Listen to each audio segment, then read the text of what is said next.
सब तो पहला सानू इस गल की बहुत खुशी है कि साडे नाल 3 मेहमान अज इस मीटिंग दे विच जुड़ रहे ने, जिन्हां चों सागर धारा जी हैं जो जिन्हां ने UNDP दे विच कम से कम 13 साल काम किया यूनाइटेड नेशन डिवेलपमेंट प्रोग्राम च, और साडे नाल जो हैदराबाद तो आए ने, असीं इन्हां दा बहुत ज़्यादा वैलकम करते हैं।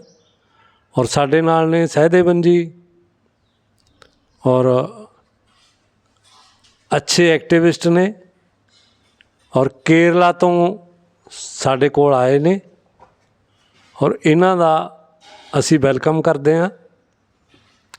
और तीसरे मेहमान ने साडे मैडम स्मिता जी जो केरला तो आए ने, बॉटनी दे विच PhD ने, और इन्हां ने 1-2 बुक्स भी लिखियां ने।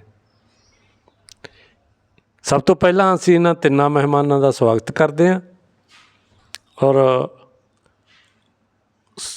इन्हां तो असीं जानना चाहांगे कि अज ये करीब 12 बजे मानसा स्टेशन ते उतरे सी, और इन्हां ने कुछ दिन साडे कोल रहना, और ये टूर का इन्हां दा मकसद की है, की सोच के ये पंजाब आए ने जां की करना चाहुंदे ने, किहड़ियां गल्लां साडे नाल ये चर्चा दे विच लियाउणा चाहुंदे ने, वो असीं इन्हां तो विस्तार दे विच जानन दी कोशिश करांगे। सो साडे जो साथी मनजीत मान, मनिंदर सिंह जी जवार के, जगराज रल्ला जी और गुरलाब सिंह मानसा जी, असी सारे इस मीटिंग दे विच इकट्ठे होए हाँ, और साडे नाल जसनप्रीत भी छेती जुड़ जूगा। तो असी चाहुंदे हाँ कि ये मीटिंग जिहड़ी है वो वधिया असी माहौल दे विच करांगे, और असी इन्हां तो जानन दी कोशिश करांगे कि ये जिहड़ा भी मकसद लैके साडे नाल इस मीटिंग दे विच बैठे ने, उहदे बारे सानू ये डिटेल दे विच जानकारी देण। एक बार मैं फिर इन्हां दा स्वागत करदा होया सागर धारा जी नूं बेनती करूँगा कि वो अपने इस टूर बारे सानू जानकारी देण। सागर धारा जी। हाँ जी, नमस्कार। जब से औद्योगिक क्रांति होने लगा कुछ 250 साल पहले, हमने मतलब पूरे मानवता ने 3700 गीगाटन कार्बन डाइऑक्साइड जो है इक्विवेलेंट हमने छोड़ा। अब इसके वजह से तापमान औसत में बढ़ गया पूरे विश्व में 1.3 डिग्री से।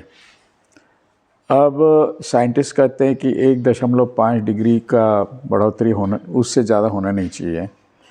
ये 1.5 डिग्री जो है चंद 6-7 साल में अब हो जाएगा, और उसके बाद क्या होगा वो कई सारे साइंटिस्ट तो मतलब अंदाज़ लगाने का कोशिश की, लेकिन इतना तो सब लोग कहते हैं साइंटिस्ट जो हैं कि 1.5 डिग्री पार होने के बाद पूरे विश्व के लिए डेंजर है। और वो डेंजर बहुत सारे रूप लेंगे, जैसे कि हमारे जो फूड सिक्योरिटी है, वाटर सिक्योरिटी है, ये कॉम्प्रोमाइज़ होगा।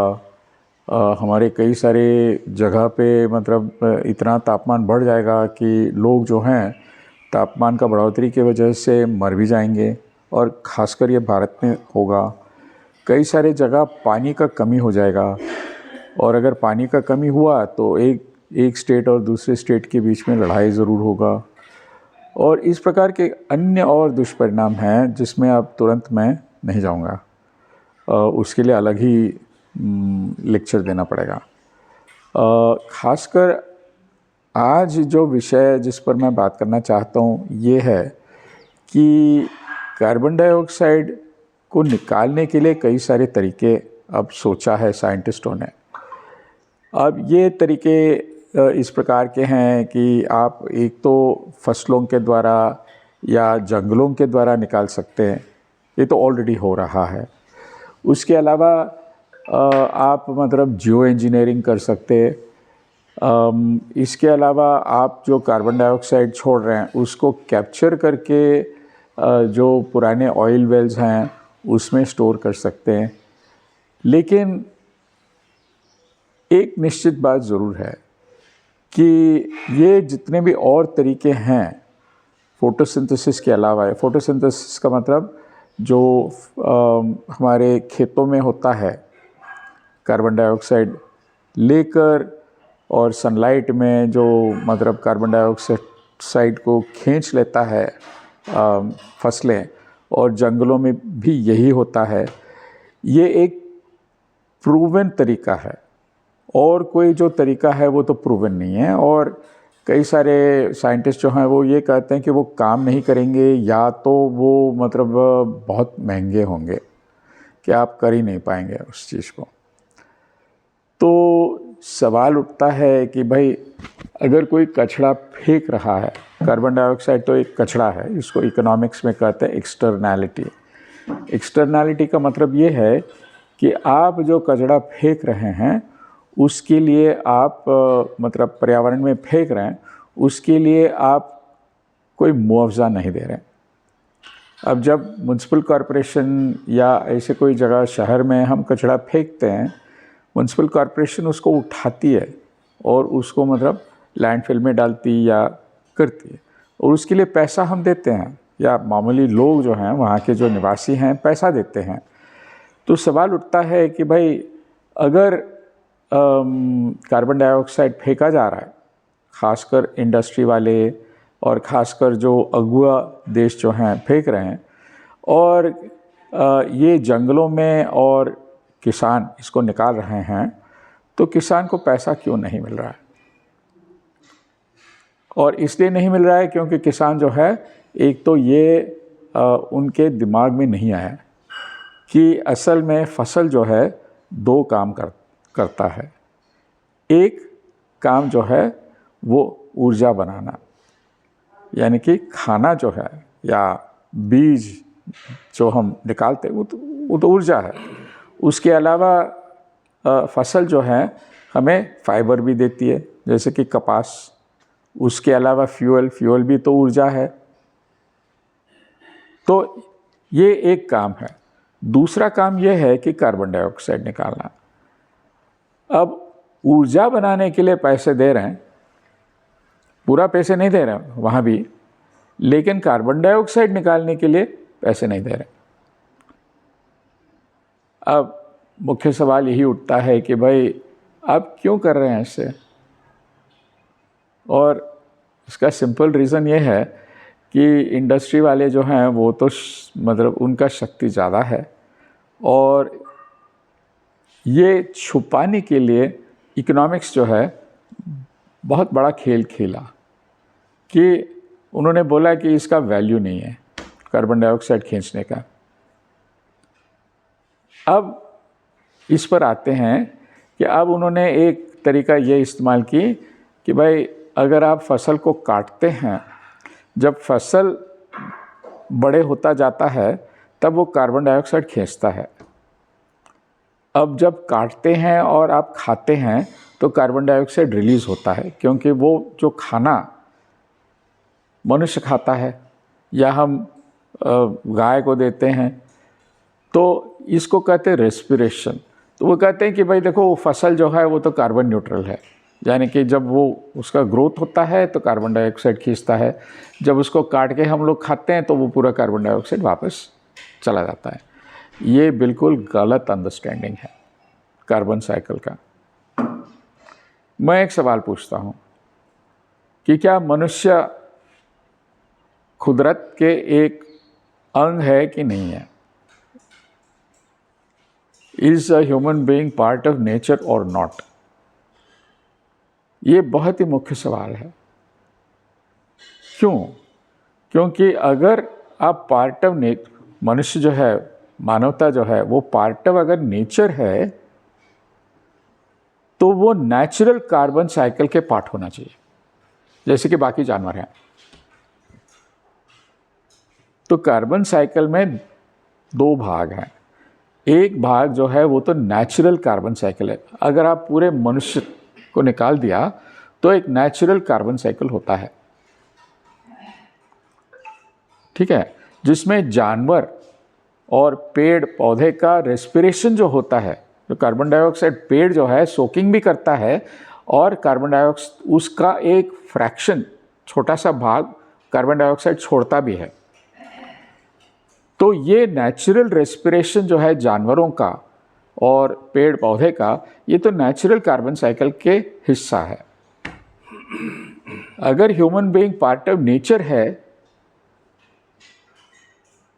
तो फिर एक मतलब ह्यूमन कार्बन साइकिल में क्यों डाला गया? जैसे कि अगर पेड़ पौधे जो आपका फसल जो है वो हम मतलब काटते हैं और कहते हैं कि वो पूरा कार्बन डाइऑक्साइड वापस चला जा रहा है, इसका मतलब ये है कि जो हम लोग मतलब मनुष्य जो हैं जो रेस्पिरेशन कर रहे हैं वो उसको एक ह्यूमन कार्बन साइकिल में डाला गया है। ये गलत है। और ये अगर आप आईपीसीसी के जो गाइडलाइंस हैं कि एमिशंस को कैसे उसका मापदंड करना है, आईपीसीसी ने यही किया है। लेकिन उन्होंने AR6 में जो लेटेस्ट उनका रिपोर्ट है वहाँ पे ये गलती उन्होंने नहीं की। तो कहने का मतलब ये है कि एक नेचुरल साइकिल होता है जिसमें टोटली जितने भी सजीव चीज हैं उनके रेस्पिरेशन नेचुरल कार्बन साइकिल में है। यानी कि human existence, living of human being जो है वो तो नेचुरल कार्बन साइकिल में चला गया। अगर ह्यूमन बीइंग जो है, मनुष्य जो है, कुछ काम करता है, जैसे कि ईंधन पदार्थ यानी कि कोयला, गैस, तेल को इस्तेमाल करके कुछ माल बनाता है, तो वो एक ह्यूमन कार्बन साइकिल में आता है। यानी कि ह्यूमन एग्जिस्टेंस जो है वो तो नेचुरल कार्बन साइकिल में जाना चाहिए। ह्यूमन एक्टिविटी वो एक ह्यूमन कार्बन साइकिल में जाना चाहिए। यानी कि अगर आपने कपड़ा बनाया, प्लास्टिक बनाया, आपने कुदरत से कुछ लिया ऊर्जा और उसको इस्तेमाल किया अपने आप के लिए, वो एक ह्यूमन कार्बन साइकिल में जाना चाहिए। ठीक है। तो कहने का मतलब ये है कि अगर ये दोनों कॉन्सेप्ट को जोड़ा तो इसमें और एक चीज़ निकल आता है कि अगर ह्यूमन एक्टिविटी क्या सिर्फ खेती कर रहा है? नहीं, हम लोग इंडस्ट्री भी करते हैं और सर्विसेज भी चलाते हैं। जो अगर आप कहते हैं कि भाई जो कार्बन डाइऑक्साइड मतलब हम लोग छोड़ रहे हैं, मानवता छोड़ रही है, वो अगर ये तीनों एक्टिविटी चल रहे हैं, एग्रीकल्चर, इंडस्ट्री और सर्विसेज, तो प्रो राटा आप मतलब इन तीनों में क्यों नहीं बांट रहे हैं? सिर्फ एग्रीकल्चर में क्यों उसको काउंट कर रहे हैं? ये एक सवाल उठता है और इसका जवाब नहीं है। मतलब जो ये कार्बन अकाउंटिंग कर रहे हैं इसका जवाब नहीं है, क्योंकि सिर्फ एग्रीकल्चर को टैक्स क्यों कर रहे हैं इस चीज़ के लिए? आप इंडस्ट्री में डालना चाहिए।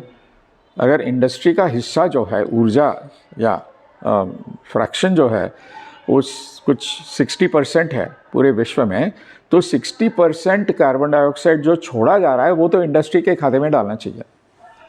पूरा जो कार्बन डाइऑक्साइड हम छोड़ रहे हैं वो तो एग्रीकल्चर में छोड़ रहे हैं, एग्रीकल्चर के खाते में डाल रहे हैं। ये बिल्कुल मतलब सरासर मैं कहूँगा कि ये चोरी है, ये और कुछ नहीं है। और पूरे विश्व में किसान जो हैं इस, और जो इकोनॉमिस्ट जो अपने आप को कहते हैं कि एग्रीकल्चरल इकोनॉमिस्ट हैं, वो इस चीज़ को देखे ही नहीं अब तक ठीक ढंग से। हाँ, कहीं कहीं देखे हैं, जैसे कि ब्राज़ील और इंडोनेशिया में मांग आया है कि वहाँ पे जो वहाँ का जंगलों में जो कार्बन डाइऑक्साइड का सोकिंग होता है उसके लिए वो मुआवजा मांगे हैं, लेकिन यूनाइटेड नेशंस में या जो कॉप मीटिंग्स में इसको दबाया गया। तो हमारा रुख ये है कि भाई आप प्रोराटा वगैरह वो छोड़ो, वो भी गलत है, क्योंकि आप human respiration, existence of human being जो है वो तो नेचुरल कार्बन साइकिल में जाना चाहिए। एक्टिविटी जो है वो एक ह्यूमन कार्बन साइकिल में जाना चाहिए। और एक बार अगर ह्यूमन कार्बन साइकिल में गया तो सीधी सी बात है, कोई तो छोड़ रहा है। किसने छोड़ा? अब औद्योगिक क्रांति के जब से शुरू हुआ आज तक 70% कार्बन डाइऑक्साइड अमेरिका और यूरोप, उसमें आप जापान और ऑस्ट्रेलिया को भी जोड़ दीजिए, न्यूजीलैंड को जोड़ दीजिए, अगुआ देश, उन्होंने 70% छोड़ा। उनका आबादी कितना है आज? 16%। यानी कि उन्होंने ईंधन पदार्थ या कोयले, गैस और तेल को इस्तेमाल करके अपना कल्याण, अपना जो विकास उन्होंने कर लिया, और बाकी जो पिछड़े देश हैं वो वैसे ही रह गए। इनका जो परसेंट, मतलब उन्होंने पिछड़े देश, भारत जैसे देश वगैरह, इन्होंने सिर्फ 30%, जिसको कहते हैं क्यूमुलेटिव एमिशन, मतलब 1850 से लेके आज तक। हमारा आबादी कितना है? 84%। अगर बाकी पूरा कार्बन स्पेस का मतलब जितना आप डाल सकते हैं 1.5 तक आने के लिए, अगर पिछड़े देश को दे देंगे तो आप यूरोप और अमेरिका जैसे बन नहीं सकते, असंभव। उनका पर कैपिटा एमिशन जो है, क्यूमुलेटिव एमिशन, मतलब पूरा एमिशन उन्होंने जो किया आज का आबादी के साथ अगर आपने डिवाइड किया तो वो 1200 टन पर पर्सन आता है। हमारा कितना आता है? 180, और भारत का और भी कम है, 180 भी नहीं है असल में। यानी कि आप उनके जो विकास का लेवल को पहुंच नहीं सकते। हमारे पॉलिटिशियन कहते हैं कि विकास हो जाएगा, हम बेंगलोर को ब्रिस्बेन बना देंगे। सवाल सीधी सी है, भाई ऊर्जा कहाँ से आएगा? और सवाल ये भी है, अगर आपने किया तो सबसे जो चोट लगने वाले देश जो हैं, एक तो अफ्रीका में सहेल रीजन जिसको कहा जाता है, यानी कि सहारा के नीचे जो कुछ देश हैं वो मार खाने वाले हैं, और दूसरा नंबर है साउथ एशिया, मार खाने वाले हैं। यानी कि आपने अगर और ज़्यादा विकास पूरे विश्व में करने का प्रयास की तो हम लोग मार खाने वाले हैं। जैसे बांग्लादेश का 20% जो उनका लैंड एरिया है वो तो समुद्र के अंडर होना है 80 साल में। 80 साल 20% बांग्लादेश गायब, पूरा मालदीव्स जो है गायब, डूब जाएगा। इसका मॉडलिंग हम लोगों ने किया है, और इस चीज़ को 25 सालों में, अगले 80 साल में 80 साल में 20% बांग्लादेश जाएगा समुद्र के अंदर। 10 करोड़ बांग्लादेशी जो हैं वो क्लाइमेट रेफ्यूजी बनेंगे, यानी कि उनका घर नहीं होगा, न घर न घाट। और वहाँ खुलना के आसपास जो किसान है वो हमारे सुंदरबंस रीजन के किसानों से कई सारे गुने गरीब हैं। वहाँ गया हूँ मैं 2 बार। 10 करोड़ निकल आएंगे वहाँ से क्लाइमेट रेफ्यूजी, जाएंगे कहाँ? ये सवाल मैंने भूतपूर्व बांग्लादेश एनवायरनमेंट मिनिस्टर से पूछा। उन्होंने साफ बोला हमसे कि हमारे पास उत्तर नहीं है।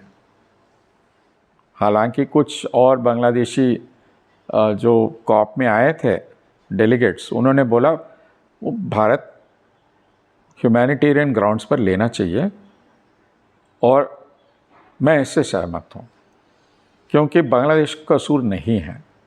बांग्लादेश का पूरा क्यूमुलेटिव एमिशन है, यानी कि भाग कितना है, 0.1%, 0.1%।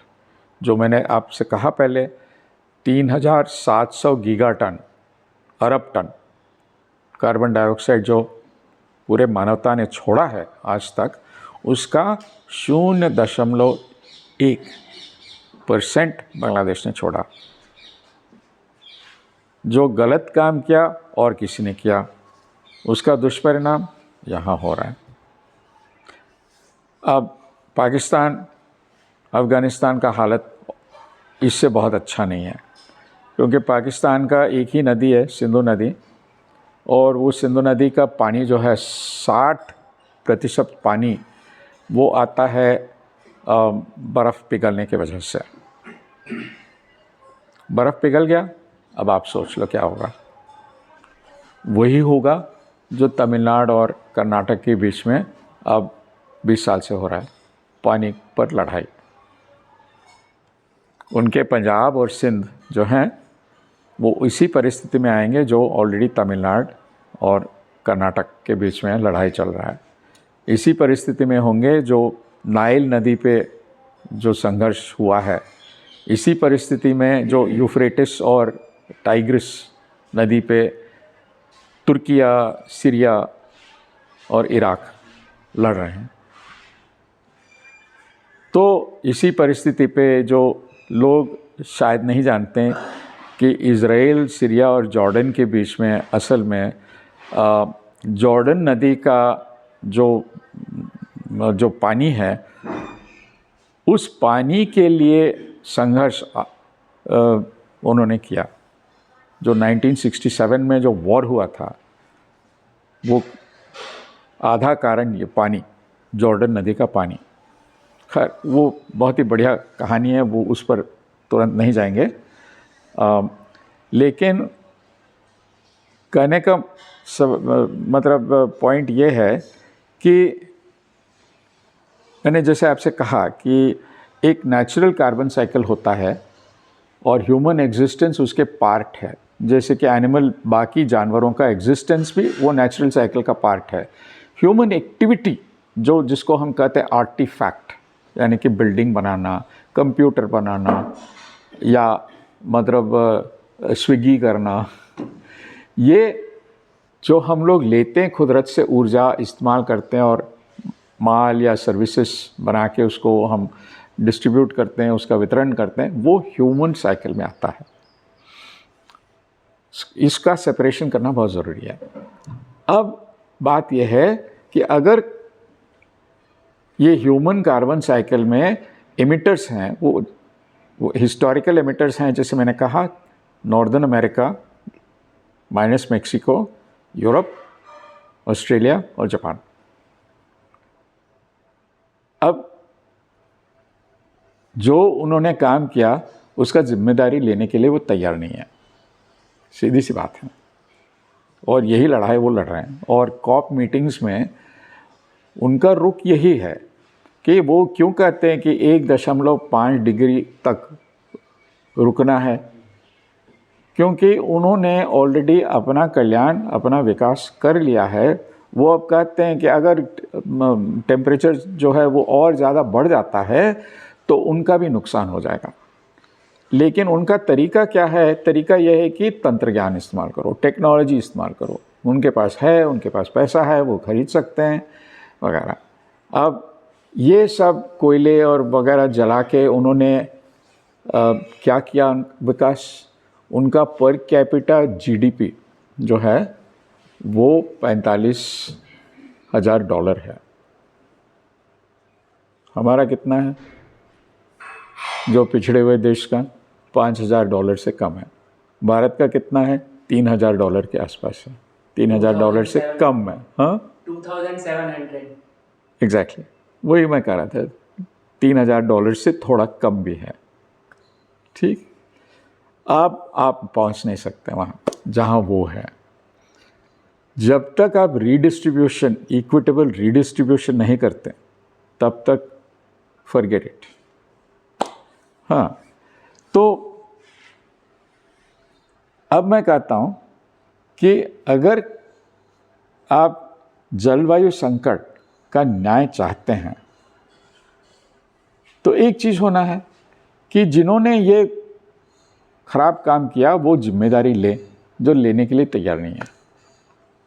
और दूसरी बात यह है कि ईंधन पदार्थ या कोयले, गैस और तेल को इस्तेमाल करके जितना आपने मतलब भलाई पाया है वो शेयर करो, और जो नुकसान होने वाला है, जिसको हम कहते हैं धोखा या रिस्क, उसको भी इक्विटेबली शेयर करो।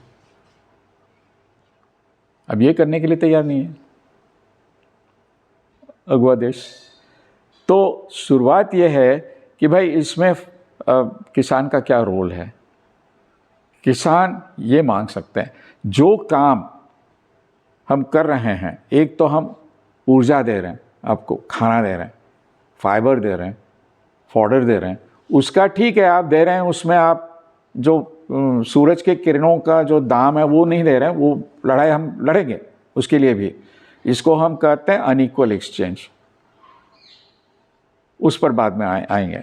लेकिन ये आप पहले करो जो दूसरा काम हम कर रहे हैं, जो एक इकोसिस्टम सर्विस है कि कार्बन डाइऑक्साइड को हम सोक कर रहे हैं, इसका पेमेंट चाहिए हमें as a right, not as a under clean development mechanism. Clean development mechanism जो है वो ये है कि अगर आप clean development mechanism Kyoto protocol के अंतर्गत, तो उन्होंने क्लीन डेवलपमेंट मैकेनिज्म या CDM मैकेनिज्म करके बनाया, तो उसमें मतलब प्लान ये है कि कोटा दिया जाता है कि आप इतना छोड़ सकते हैं, आप इतना छोड़ सकते हैं, आप इतना छोड़ सकते हैं करके। अगर आपने ज़्यादा छोड़ा तो फिर आप एक काम कर सकते हैं कि पंजाब में जैसे यहाँ पे आप कह सकते हैं कि भाई फलाने इतने जगह पे आप इतना प्लांटेशन लगाओ और उसके लिए हम पैसा देंगे, और जितना वहाँ पे कार्बन डाइऑक्साइड का सोकिंग होता है आपके खाते में नहीं आएगा, हमारे खाते में अमेरिका में आएगा। ये एक कॉन्ट्रैक्ट है। मैं कह रहा हूँ कॉन्ट्रैक्ट को लेके आप समुद्र में डाल दो, हमें नहीं चाहिए कॉन्ट्रैक्ट, हमें एज अ राइट चाहिए, हक है हमारा। आप जो बुरा काम कर रहे हैं हम उसका क्लीन अप कर रहे हैं, पैसा दो। कितना बनता है भारत में? मिनिमम 10 लाख करोड़ सालाना, और ये मैं सरकारी आंकड़ों के हिसाब से, असल में इससे भी ज़्यादा बनता है, उसका भी निकालेंगे, ठीक है। पैसा दो। कौन देगा? जो एमिटर है। क्या सिर्फ भारत के? नहीं, क्योंकि कोई भी कार्बन डाइऑक्साइड मॉलिक्यूल जो है वो झंडे लेके आता नहीं है कि मेड इन इंडिया। आप जो यहाँ भोपाल में सोकिंग कर रहे हैं कार्बन डाइऑक्साइड का, आपको पता नहीं है वो कार्बन डाइऑक्साइड कहाँ से आया है। अमेरिका से भी आ सकता है, इंडिया से भी आ सकता है, श्रीलंका से भी आ सकता है, कहीं से भी। तो प्रो राटा जो छोड़ रहे हैं उस हिसाब से पूरे विश्व एमिटर्स, पूरे विश्व के पैमाने पर देना पड़ेगा। यानी कि यहाँ किसान, भारत के किसान जो है, ये लड़ाई सिर्फ भारत की लड़ाई नहीं है, ये लड़ाई एक विश्व के पैमाने पर लड़ाई है। और ये लड़ाई को यह सिर्फ यहाँ के किसान और किसान मजदूर, इसमें मैं किसान मजदूर को भी जोड़ूंगा, किसान और किसान मजदूर जो हैं पूरे विश्व के, जैसे मार्क्स ने कहा workers of the world unite, अब इस विषय पे मैं कह रहा हूँ farmers and farm labour of the world unite. और ये बहुत ही एक क्रांतिकारी डिमांड है, ये मामूली डिमांड नहीं है, क्योंकि ये डिमांड में निहित है कि आप पूरे जो समाज का रुख जो है आप बदल सकते हैं। आप कन्विंस होना चाहिए, लड़ना पड़ेगा इसके लिए, और सिर्फ भारत के लेवल पे नहीं, पूरे विश्व के लेवल पे। तो संक्षेप में फिलहाल अब मैं यहाँ रोकता हूँ, और बाद में और बातचीत अगर होगा तो और फिर मैं बात करूँगा, जैसे कि सनलाइट का कॉस्टिंग क्यों नहीं होता, क्योंकि वहाँ पे एक एक अजीब चीज़ है कि आपका एनर्जी इक्वेशन एक कहता है, आपका इकोनॉमिक इक्वेशन और कुछ कहता है। मैं कहता हूँ कि एडम स्मिथ और रिकार्डो जहाँ से मार्क्स लिया है, दोनों गलत रास्ते से चले गए। और ये चीज़ जो है, मैं कई सारे बहुत सीनियर इकोनॉमिस्ट से पूछा कि सनलाइट का कॉस्टिंग क्यों नहीं करते हैं। अब जब कोयला, गैस, तेल, बाकी सब कॉस्टिंग करते, वो कहते नहीं नहीं ये यूबिक्विटस गुड है। मैं कहता हूँ बुलशिट है ये। क्योंकि कोई भी चीज़ अगर आपको चाहिए तो ऊर्जा का खर्च होता है। कोयला जो है आपको निकालना पड़ता है ना, पहले कोयला कहाँ है वो ढूंढना पड़ता है, उसके बाद निकालना पड़ता है, उसके बाद ट्रांसपोर्ट करना पड़ता है। क्या सनलाइट जो है आपके फसल में वैसे ही आता है? आप खेत नहीं बनाते हैं, बंड नहीं बनाते हैं, वो तो ऊर्जा आप इस्तेमाल कर रहे हैं ना वहाँ।